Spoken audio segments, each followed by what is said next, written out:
I'm Dr. Jillian Lucas Baker. I'm a professor, a wife, and a mom, and I've struggled with fertility issues. I'm Sonora Joy Allwood, a holistic nurse, health coach, entrepreneur, wife, and mom. And I've also struggled with fertility issues. I'm Raelle Hamilton Romeo. I'm a PR executive, a storyteller, and an adjunct professor. I'm a mom and a travel enthusiast, and I've struggled with fertility issues. Welcome to A Tribe Called Fertility. Welcome, Tribe. Thank you for joining us for another episode of A Tribe Called Fertility. This episode will be dedicated to those who have experienced a loss during pregnancy. We wanted to begin this episode with a quote from an opinion piece written by Meghan, the Duchess of Sussex, in the New York Times. Losing a child means carrying an almost unbearable grief, experienced by many, but talked about by few. In the pain of our loss, my husband and I discovered that in a room of 100 women, 10 to 20 of them will have suffered from miscarriage. Yet despite the staggering commonality of this pain, the conversation remains taboo, riddled with unwarranted shame and perpetuating a cycle of solitary mourning.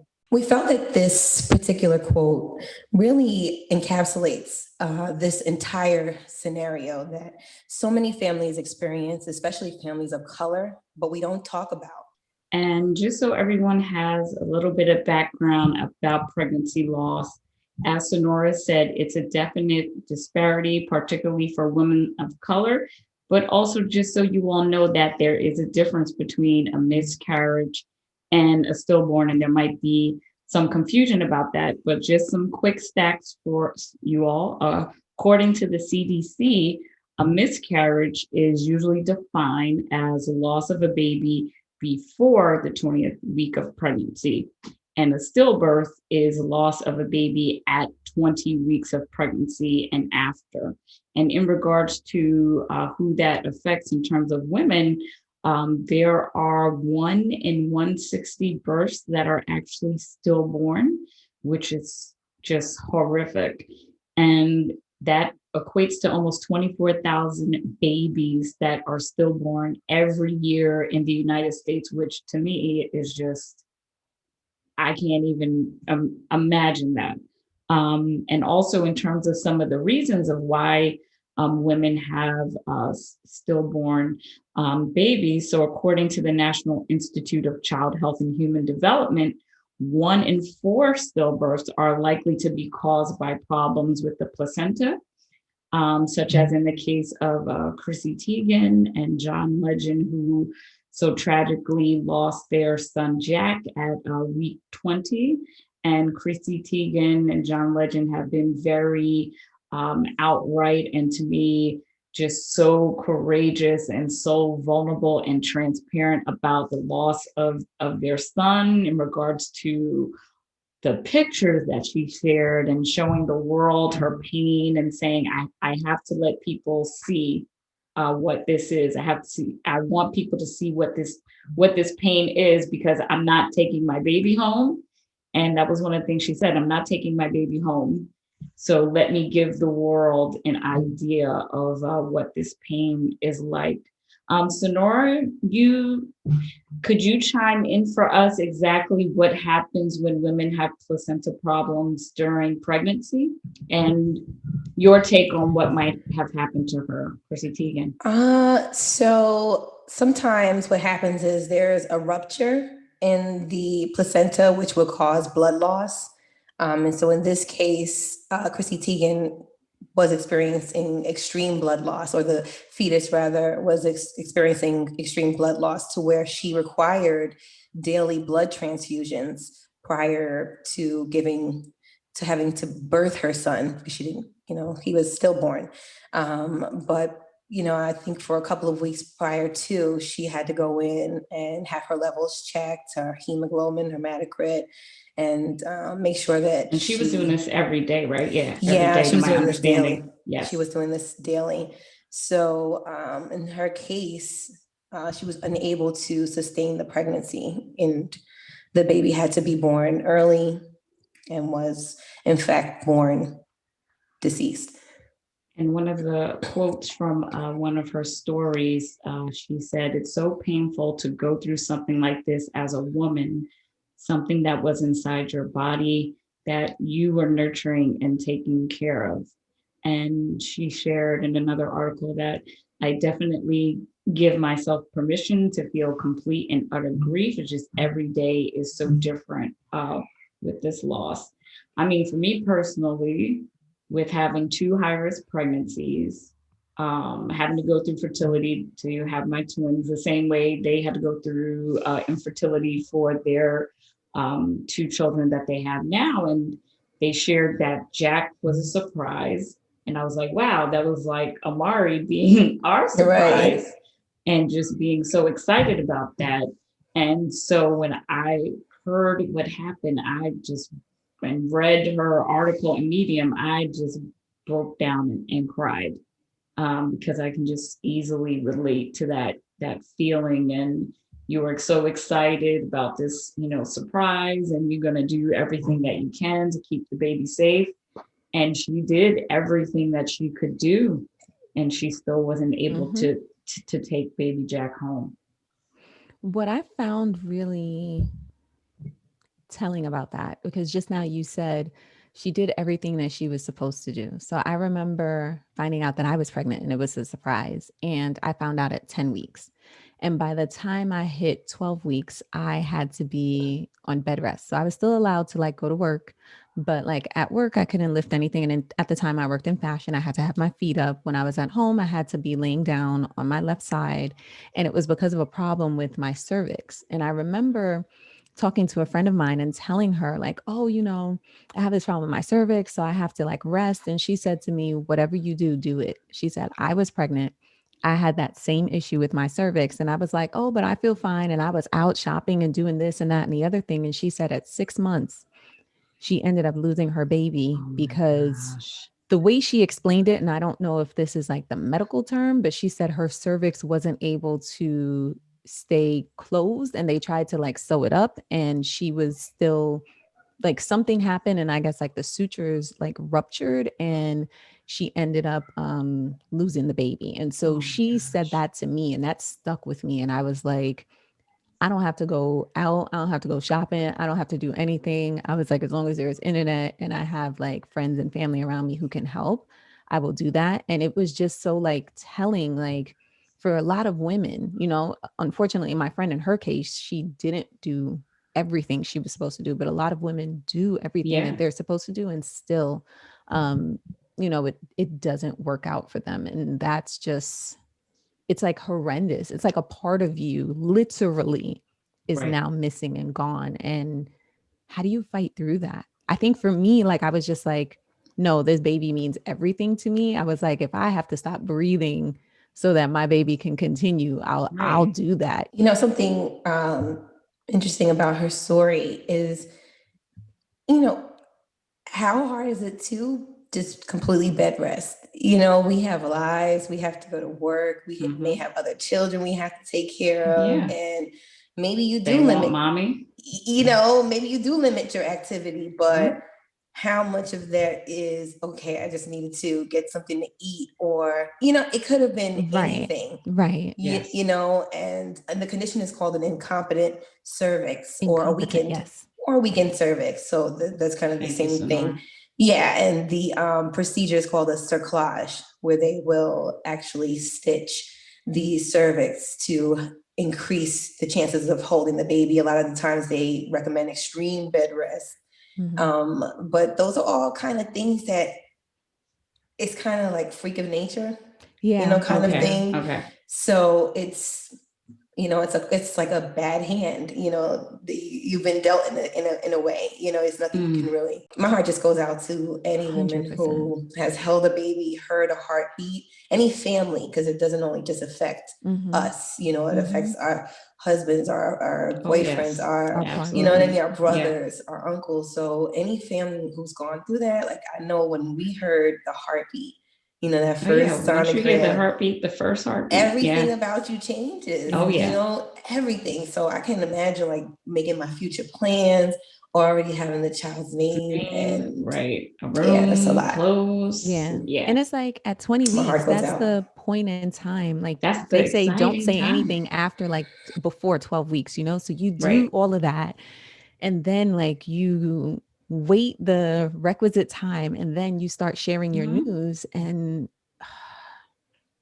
I know some women who didn't, who wouldn't even say anything because it's so high risk oh, that yeah. they wouldn't That even was have a that was shower. They Yeah. wouldn't even well, plan a that was baby kind of shower. Yeah. that You that was know? me a little, well, not actually, I'm lying. With the twins, it was a lot.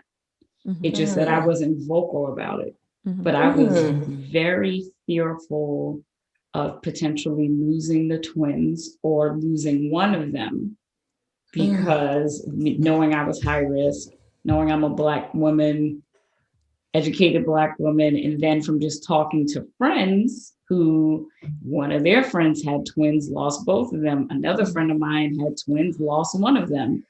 So for me, so if I was very conscious about not posting a lot of pictures of my pregnancy with the twins on social media. So you could probably count the number of pictures that I have Hmm. because, and I would tell my friends, I told my best friend, I told Tanisha that we had a shower very early just in case Oh, I wow. had to, deliver the kids early. So we had our shower when I was 7 months, I think 7 or 6 months. We Wow. went to Even school with, then, and I remember saying to Tanisha, I was like, don't post any pictures on Facebook. And she did Oh. by accident and she forgot. mhm. And then she called me and she was like, Jill, I'm so sorry. You told me don't Oh. post. Yeah. I was like, it's Oh. okay. But I really didn't start posting pictures until like I think it, later on, I think it was like either 36. like in your last Yep, my couple last of weeks trimester. and Yep, like right when the kids were born. That's when you yep, started posting from what I remember. Wow. yep. And I was consciously because I was like, I knew that I could lose both of them. I knew Hmm. I could lose one of them. And I was like, okay, so here I am posting about my twin pregnancy and I lose them. And then what? I'm going to post that I lost my babies. I was like, Yeah, nah, I'm that's not even doing that. harder. We I'm went to not, school with I can't someone. do that.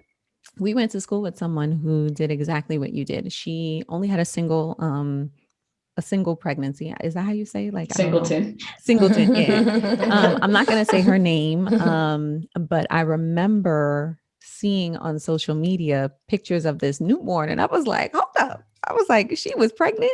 And then in reading the caption, she said something similar to what you're saying now, Jill. She was like, for a lot of reasons, I wanted to hold this pregnancy very close to the vest.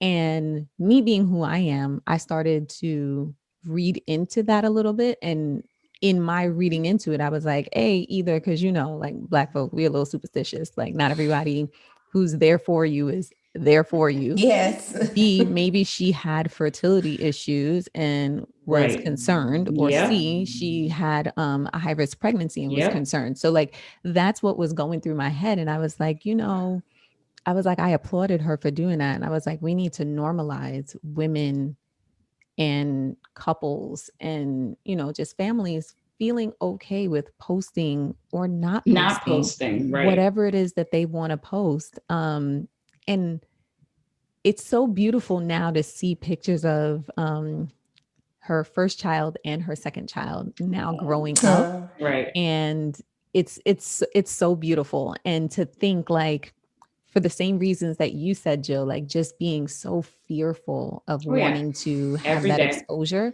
that you don't Mm-hmm. necessarily want to share that news, because to have to rescind it and then people being like, oh my God, what Yeah. happened? Are That's why you Chrissy Teigen, okay? I'm like, do we have an award for most courageous woman ever? Because Oh, Listen. she's gonna get it. gosh. She got And it. she did get it. And that was Oh, one she of the got it. things that she said in Uh-uh. that Medium article that Yes. she wrote, where she Uh-uh. said, she just told her husband, take pictures. And he was like, are you sure? And No, she was like, right. yes, I want to Yes. remember this time, like I'm not going to remember like everything, but I want to see, I don't want to ever forget what this was like. And so many people had so much shit to say, excuse my language. And I was Oh like, yes. yo, Yeah. Oh how yes. dare Mm-hmm. anybody tell me how to deal with my My grief? grief. Right.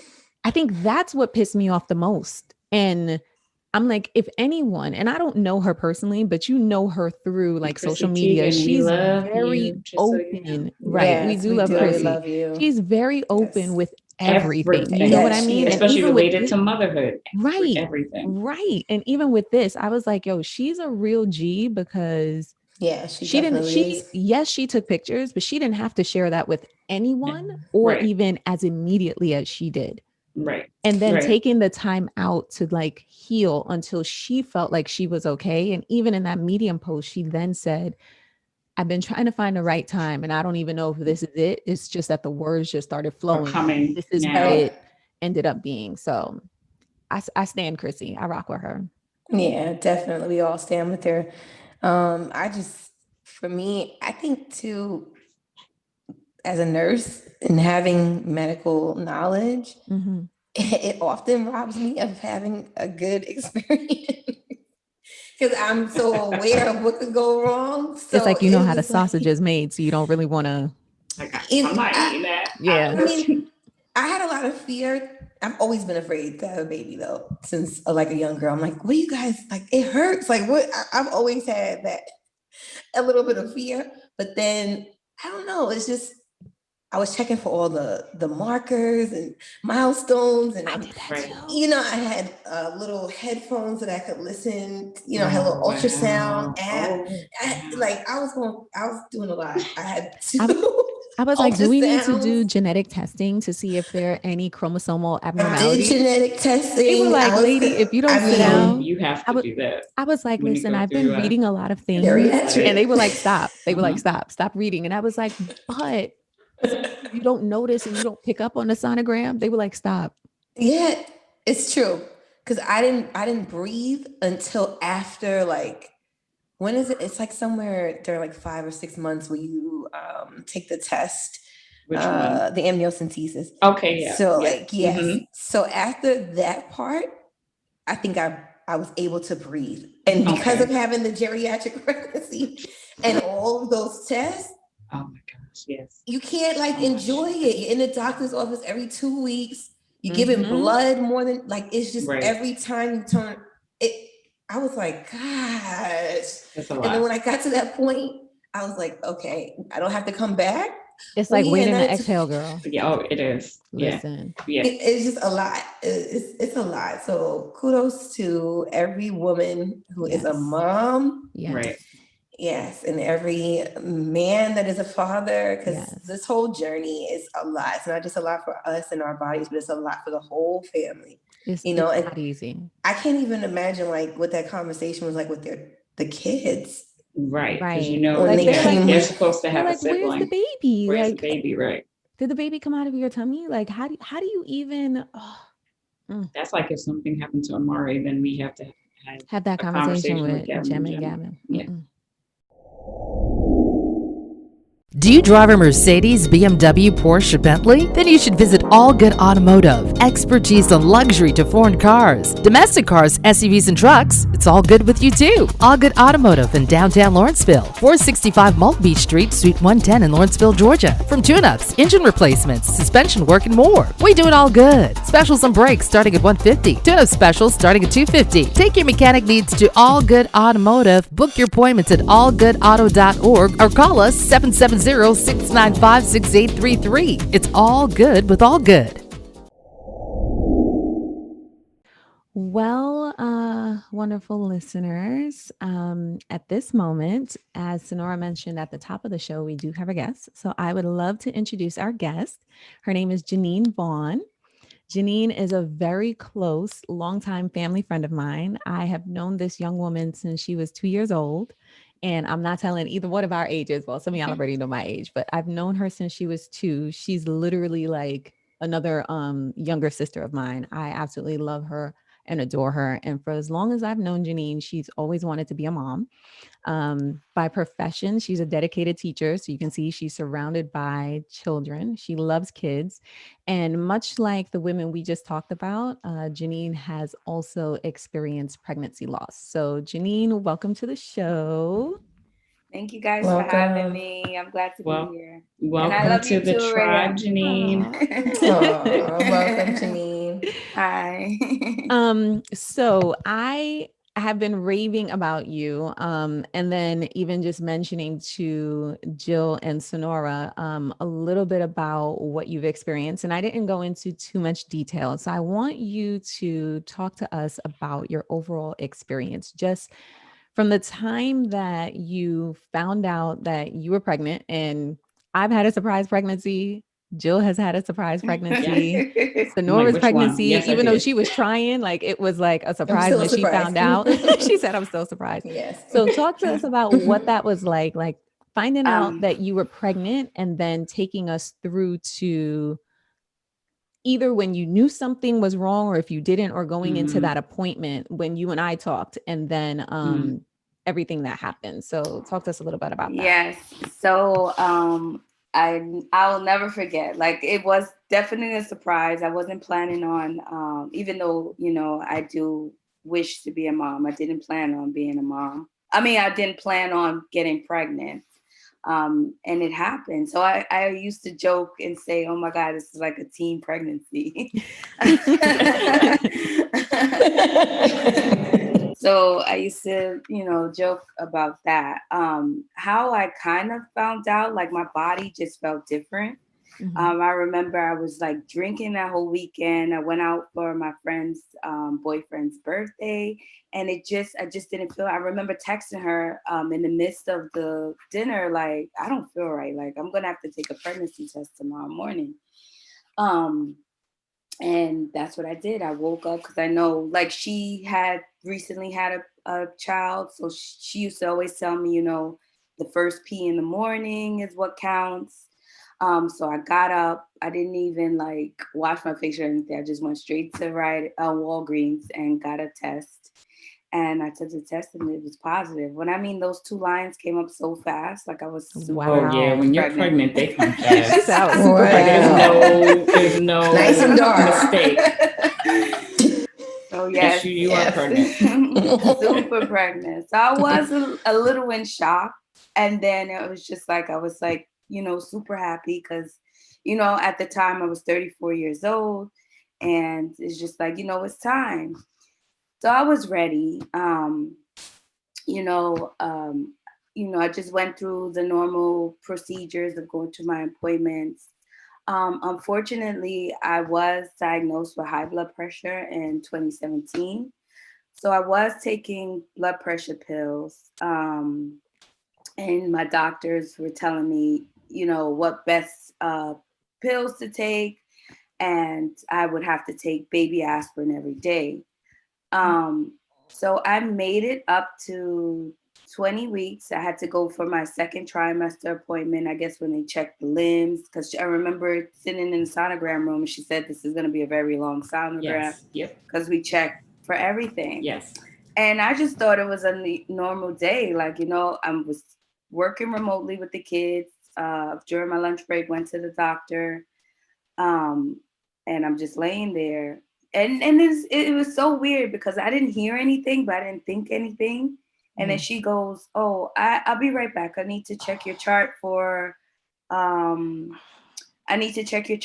due date. So I'm just like, all right, And then she comes back with the PA. So they do the sonogram again. And then the PA just looks at me and she kind of shakes her head like, there's no heartbeat. So I jumped up like, wait, what? Because I wasn't expecting it. Honestly, I wasn't expecting it. It's that go out the room and come back when they're like, I'll be right back. Yes. It's like the setup. Yes. And then I just kept saying, what did I do wrong? And she just kept like reassuring there's nothing with me and things like that. So they left me in there. I was like crying forever, trying to reach my sister. Everyone was at work. So trying to reach my sister, trying to reach my friend. Then I just ended up like texting and then turned my phone off. And then they were just asking me like, is anyone here with you? First of all, I was upset with that question because I was just like, it's COVID time. And I was supposed to go to the doctor by myself. Like everything was just like, you can't go with any. I'm like, so how dare you ask me if I came with anyone? Like, I was so pissed. So I ended up turning my phone off because I didn't want to hear anything. And I drove myself home, of course, crying in my pillow. My sister lives 2 hours away. She ended up coming, which, at first it's just like you want to be by yourself. You just want to, deal with it by yourself. But then when people do show up, it is helpful. So it was helpful to have her come. She called my friend, who's also my coworker. She came by, and another best friend had come by after she got off of work. And then my male cousin, who would have been the I should say, who is the godfather, he definitely came. Um, so it was a tough time. And it was also more, I know this is like kind of off topic, but it was also a tough time because I recently lost my dad in February. Oh my gosh, Um, no, it's not off Sorry to hear topic at that. all. Yeah. I'm Yeah, so but sorry, sorry. Janine. Yeah. Thank you. And lost my mom in 2011. So Oh, I just like, I always feel like I'm losing. And Yeah. my whole pregnancy, I'm just like, nothing could happen. God couldn't do this to me. Like, not again. Like, I can't, like, this is going to be like my sunshine after all this heartbreak. yes, Yes. Yeah. yes. And then for this to happen, it kind of put me in a trying place with my relationship with him. I am Mm, stronger now, and I understand that he has like a better plan for me, yes. especially with it being like a surprise pregnancy. Like me and the guy I was with, we're not really together now, but we are good friends, which I appreciate. Um, it just wasn't the right time, Yeah. it wasn't the Yeah. right time. And I'm going to continue to put my trust in. And also, with the high blood pressure and stuff and having to take the pills, I do kind of blame that. So since then, I have lost 35 pounds. I haven't had a drink since my birthday because I turned 35. Wow, Oh. And December, I go and see my PCP, my doctor, and I'm hoping to be off the meds so that when I'm ready to try again, it Yeah. will be completely right and I'll be yes. 100% healthy. Yeah.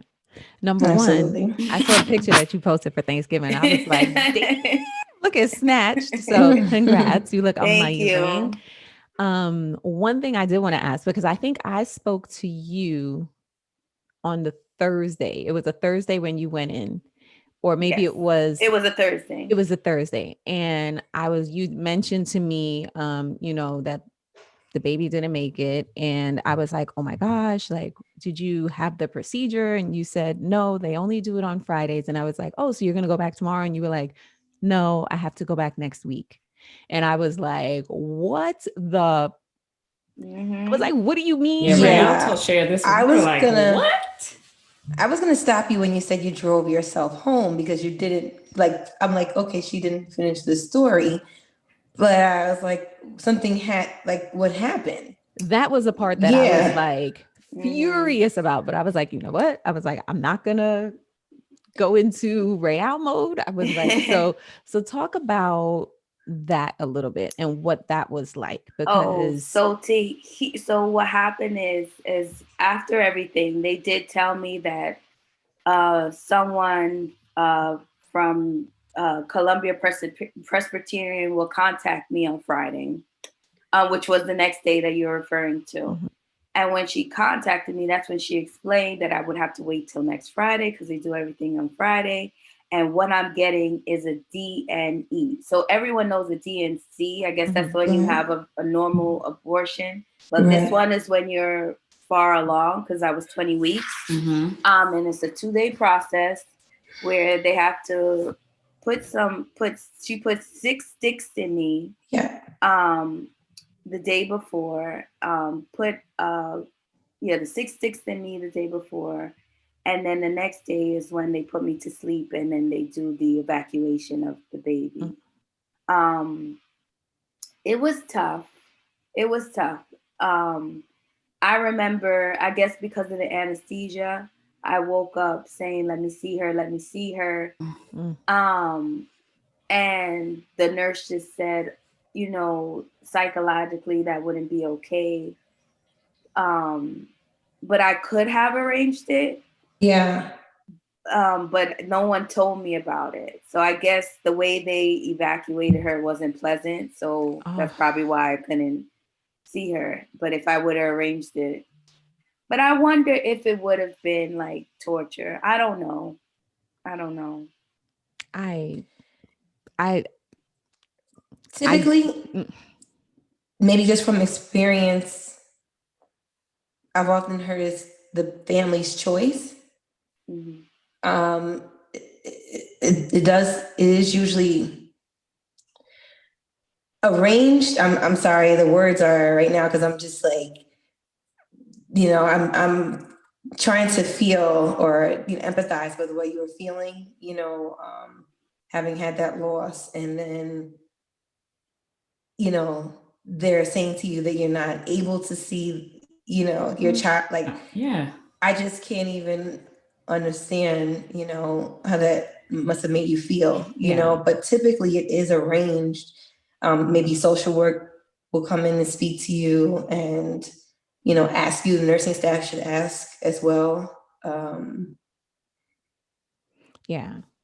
I And mean, Did they say the COVID have something to do with that, or? no, she just said that usually we arrange it. That was the nurse, and then later on, the doctor came. The doctor's assistant, I guess like an intern or something. Yeah, or the PA. Mhm. Yeah, she came up to me, and then that's when she explained, like, "Oh, I heard that you had wanted to meet the baby, but psychologically, it probably, wouldn't be a good choice." That's what she said to me. So I don't know. But why didn't they ask you this Before right. before? I I have so many thoughts on it. I know, and then I don't it's like I didn't even understand. really know. It's because deep down in me, I did want to meet her, so that's what made me Right. wake up and say that. But Yeah.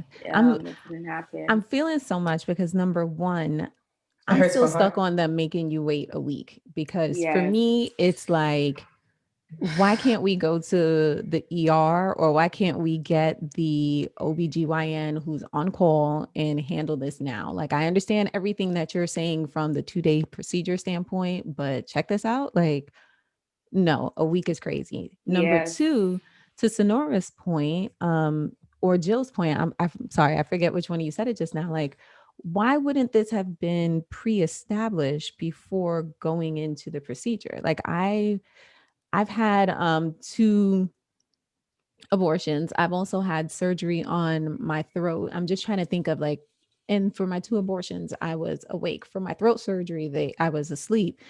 And the doctor meets with you beforehand, as well as the nurse and the surgical staff, and they ask you like a bunch of questions and this and that. I've never been in that situation, so I can only assume that Uh-huh. that would be one of the questions. Would you like to see the baby? Would you like to hold the baby? Would you like to meet the baby? Um, how would you like us to handle the baby's remains? Do you have a name for the baby? Like, I feel like in movies and things that I've seen, and I don't mean to trivialize it by saying like movies, but that's like my only frame Mm-hmm. of reference. That's what happens. So I'm just like floored that they wouldn't have said like, Miss Vaughn, is there anything that you want to do beforehand? And then for the PA just to come in and say, well, psychologically, it wouldn't be good. Like, let me decide that and, Hmm. have a psychologist or a social worker Yeah. on Right. hand to talk to me Talk to me afterward after. and make Yes. sure that I'm getting the help that I need if I need help or, sign me up for counseling services or et cetera, et cetera. I'm floored. And you said it's Columbia Presbyterian. So it's like a Oh, very wow. well-known Oh, hospital. yes. So, Yes, it is. Who is also under investigation right now because of okay. maternal mortality rates being through the Really? roof. Okay. Wow, One of 3 New York City hospitals that are under investigation right now because of Wow. wow. the I didn't maternal hear. No. mortality rates in African American women and unfair drug testing of newly born children. Yeah, Um, yeah, it's a lot. I guess it hit me. I kind of lost the words that I wanted to say Yeah. at the Mm-hmm. moment because I was like processing it, and then I'm like, okay, it is COVID. But Right. Just still. so much Right. that you should have gotten, so much standard of Right. care hasn't been had due to COVID.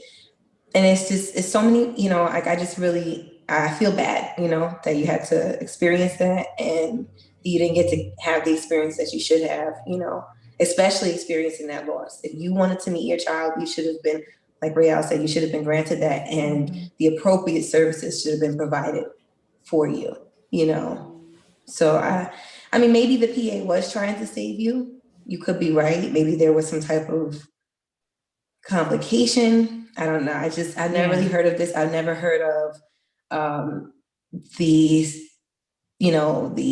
fetus being left inside of you for a longer period of time. Like, I haven't heard of it because, you can actually cause complications when the fetus is, a stillborn child is left inside of the mother. It can cause clotting, bleeding, it can cause complications. So I'm not really understanding why they wanted you to wait.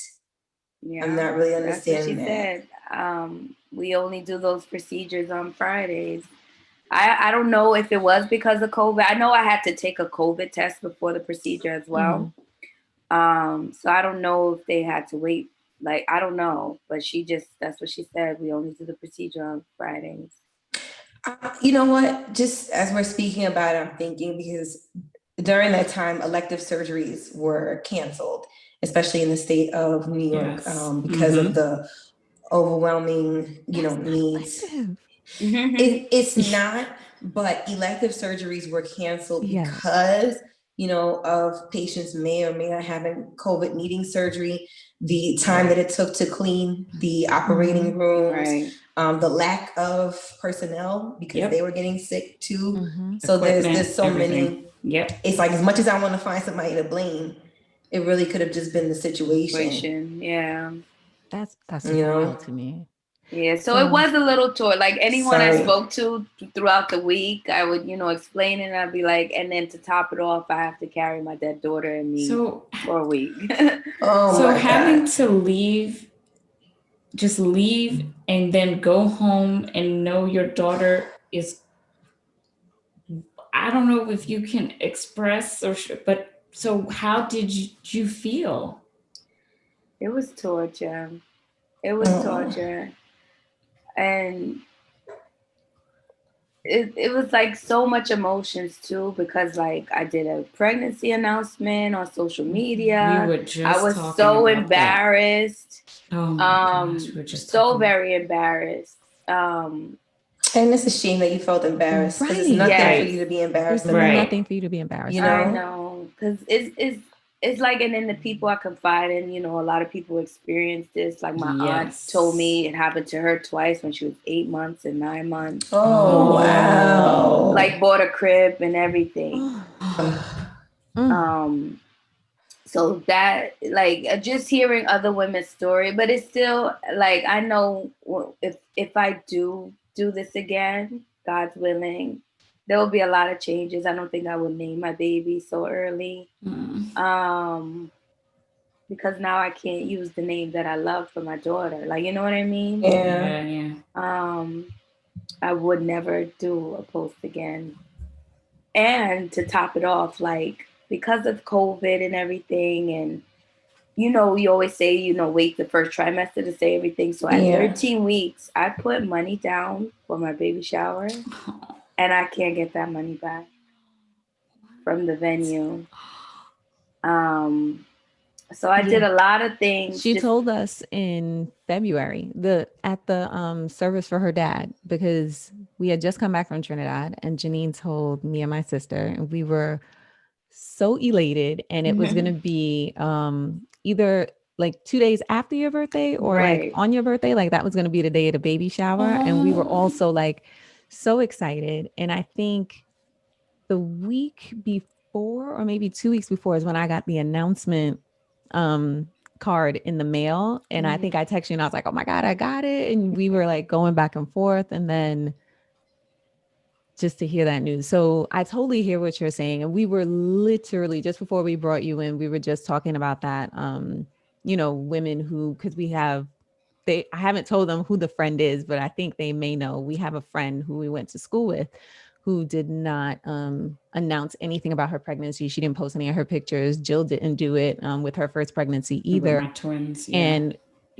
just because anything could go wrong. And the idea of having to go back and rescind that, or even have to explain, or have to hear people say like, are you okay? Or what happened? Like, blah, blah, blah. And Just trying. And I don't think people are trying to be nosy or insensitive. I think, a lot of people, especially comedians, they make that reference of, you share your relationship on social media and then all of a sudden y'all break up. We invested. We need to know what happened. I think that's where people are coming from.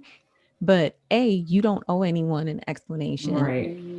B, you don't have to say something or not say something. You don't have to post or not post. It's completely up to you. And C, and most important, you do not have to be embarrassed. And I understand why you feel that way, but Right. you absolutely do not have to feel that way.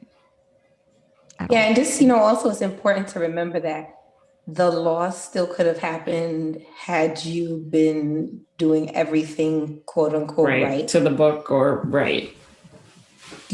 So while we always find things to attach guilt to, it's really important to try to, let that go, because, like you said, God had a plan, has a plan, so, and we're not sure always why when things happen, but as we live some more, we realize, we look back and we'll say, okay, maybe I have, you'll get understanding, but, guilt is just a tool of the enemy. So we don't want to live our lives feeling that way, because anything could have caused that, anything, so yeah. Thank you. You're welcome. I think the one question, because I know you said you're doing much better now, and in light of Duchess Megan's piece, and we just came off of Mental Health Month, I'm going to ask the question, are you okay? I am okay. I think working on me first will actually make me a better mother when that time comes. Like, now that I'm losing weight, I'm going to get off the blood pressure pills. Because, with my parents' history, I want to be able to be there for a very long time for whatever child I end up having. And I'm hoping that it does happen. I mean, people are having kids at 42, so maybe it won't be too late for me. So, and don't let these doctors scare you. I am 41. With a geriatric pregnancy. Exactly. I'm 41, and my first child was a geriatric pregnancy at 35, and I'm trying again. So you won't be alone. Okay. I'm like, if Janet can have a baby at 50, 39. Yeah. And she was 39 and she had her third one. Full term. Yeah. And if Janet can have a baby at 50, I say anything is possible. Yeah. That's true. Yes, it is. Yes, it is. That is true. I forgot about that. I'm not saying, you should at that point, but it is possible. It is possible. And thank you so much, because I know that it's like deeply personal, and it's something that you have to reconcile with and make sure that you're okay with. And, not just because I love you, but just as another person, like just knowing, and anyone, like anything can happen at any time. And so you are dope. You are strong. And pregnancy is not for the faint of heart. Like, I don't know. It's not. People, I don't know how women back in the day were doing it. I don't know how honest. People, have like several pregnancies. Like I was so shook at the. I remember you were like, I'm done. Yeah, I was pregnant being like, I'm done. I can't. Like, people ask me what happens when you meet somebody and your husband wants a kid. I was like, I'd be damned. I die and leave my child an orphan because this man want another baby. I'm like, nah, bump that. How about options? We already have a daughter. How about that? Right. You can adopt another. I always say I will adopt 100%. I will adopt. Yeah. But yeah.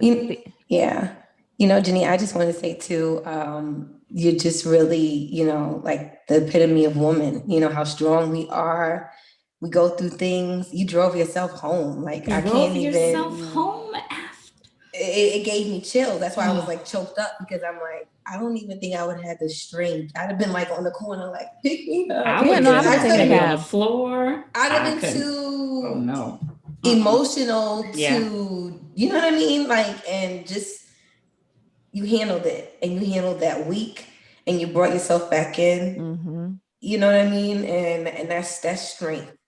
Yeah. That's some real strength. So Like real talk. I honestly can't take all the Courage. credit though, because I think without like, you know, my close friends and Right. family, They came to your side. I wouldn't have been Your able to. family and friends And then that like right support. after the procedure, that Sunday was Mother's Day. Like people were Oh my texting me. God. It was a lot. It was a lot. I Yeah. never even Raelle said she wanted, you know, to see if she was coming to the Bronx. Like Yeah. it And was a lot. I was like, I said, I left it up to her. I said, if you want me to come by, I will. If you need me to bring you anything at any point in time, I don't care what time of day or night, let me know. Yeah. Like literally. I know Mother's Day was a lot for me before becoming a mom, because I suffered from infertility, and that's kind of what prompted us to start the show. And I just remember those years leading up. It's so triggering. And people would call me, like my aunt would call me, and she'd be like, you didn't call me and wish me Happy Mother's Day yet, or something like that. And I'd be like, oh, I'm sorry, Auntie, Happy Mother's Day. Not thinking that maybe I'm over here going through something. Yeah. But and then she'd be like, you didn't call me, and she'd be like, when you gonna be a mother? And it's like, this is not the day. That's not the day. To ask me to have that conversation. Or going to things, Happy Mother events your family has, and you're the only one that's not a mother, and you get left out of the gifts and the. You Julie, don't have yes. You said Halloween was a trigger for you. Oh my gosh, Halloween was a trigger for me, because I remember the kids trick or treating, and Gamal and I were like just driving through our neighborhood, and I just see all the kids. I just started bawling, crying. It was like, what's wrong? I was like, I want some kids to trick or treat. Don't trick or treat now. It's true. But it's true. It's true. And just knowing it wasn't happening and it wasn't under our control. Yeah, it's not. Everything happens in its right timing. Yeah. That's it. 100%. And we all have so much in common. Pain. Yeah, we all have pain in common. How about that? We all have pain in common. Yeah. 100%. Did you know that essential oils are instrumental in helping you live a physically, mentally, and emotionally healthy lifestyle in a safe, natural, and effective way? Well, let Dr. Zupenda Davis Shine introduce you to the amazing world of essential oils and all of their positive benefits, especially when it comes to easing pain, relieving anxious feelings, and assisting with sleep issues. Reach out to Lady Z today by email or direct message on Instagram, and she'll help you reach your health goals and address any ailments that you have. That's Lady Z's Oils, LADYZSOILS @gmail.com or at Lady Z's Oils on Instagram. For more information or to place an order, visit my.doterra.com/Lady Z's Oils.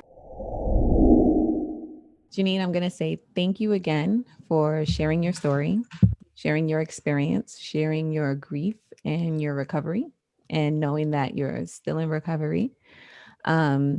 Carry your daughter in your heart always. Think about her. It's funny because like when you were talking like that week, I would have been like talking to my belly, knowing that she like her soul is no longer in there. Like I would have been talking to her, but like talk to her always. She might not be here, but she's always here, and she's always here. So hold that. Yes. So yes, again, thank you, Janine, once more for joining us today and sharing your experience. Thank you so much. Thank you for having me, guys, and thank you for doing this, because this might help, someone else who's feeling down. There's going to be so many women that your story 100%. is going to help you. You're definitely going to touch a lot of women. Yeah. Thank you so much. And thank you for doing that. Thank you for doing that work. Yeah. Thank you. For real. Please let our listeners know how they can find you or connect with you. On social media, on Instagram, my Instagram is MissV1_, MISSV1, and then _. Thank you so much, guys.